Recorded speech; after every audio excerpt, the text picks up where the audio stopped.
பின் ஒரு குழந்தைக்கோ அல்லது வேறு யாருக்கோ பாய்விக்கிறார். அவர்களின் முகங்களில் அமைதியும் மகிழ்ச்சியும் தெரிகிறது. அவர்கள் பரஸ்பரம் புன்னகைத்துக் கொள்கிறார்கள். அதே நேரம் சமிதாவின் மகள் வருகிறார். அவள் விலை உயர்ந்த ஒரு உடையை அணிந்து கையில் உடையுடன் அணிகிறார். அவளை பார்த்தவுடன் கிராமத்து பெண்கள் எடுத்து மரியாதையாக கைகூப்பி தலைவணங்குகிறார்கள். ஜமீன்தாரின் மகள் அவர்களை பார்த்து சிரித்தாலும் அதில் ஒரு கர்வமான புன்னகை தெரிகிறது. அவள் அவர்களை கடந்து செல்கிறார். இந்த இடத்தில் ஒரு பிரிட்டிஷ் அதிகாரி வெள்ளை உடையில் வருகிறான். அவன் ஒரு நாற்காலியில் அமர்கிறான். ஜமீன்தாரின் மகள் அவன் அருகே சென்று கைகூப்பி வரவேற்கிறாள். அவன் அவனிடம் ஏதோ பேச அவன் தலையசைக்கிறான். கிராமத்து பெண்கள் அவர்களை பயத்துடன் பார்த்தபடி தங்கள் வேலைகளுக்கு திரும்புகிறார்கள்.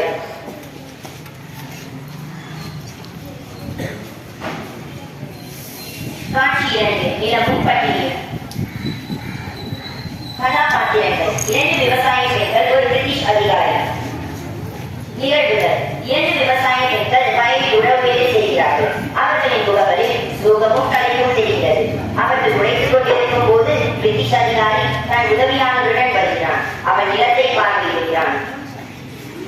விவசாய பெண்கள் அவனிடம் கைகூப்பி மழையில்லாததால் பயிர் சரியாக விளையவில்லை என்று சைகைகளால் தெரிவிக்கிறார்கள்.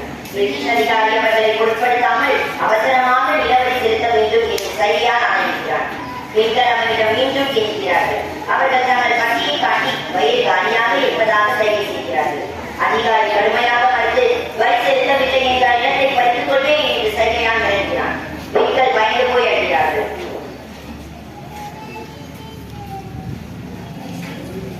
காட்சி 3. சக்தியும் படைப்புகளும்.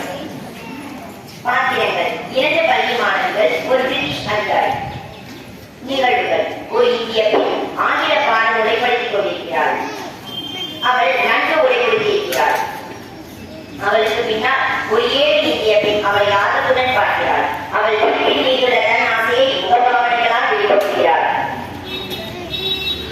பிரிட்டிஷ் அதிகாரி உள்ளே வருகிறான். அவன் முதலாளியின் மகளை பாராட்டி அவளை அறிவியலுக்கும் நாற்காலியில் அமரச் சொல்கிறான். 7 பெண் தானும் படிக்க வேண்டும் என்று ஒரு புத்தகத்தை எழுதுகிறாள். பிரிட்டிஷ் அதிகாரி அவளை பார்த்து நீயா என்று சைகை செய்கிறான். அவளுக்கு சமூக நிலை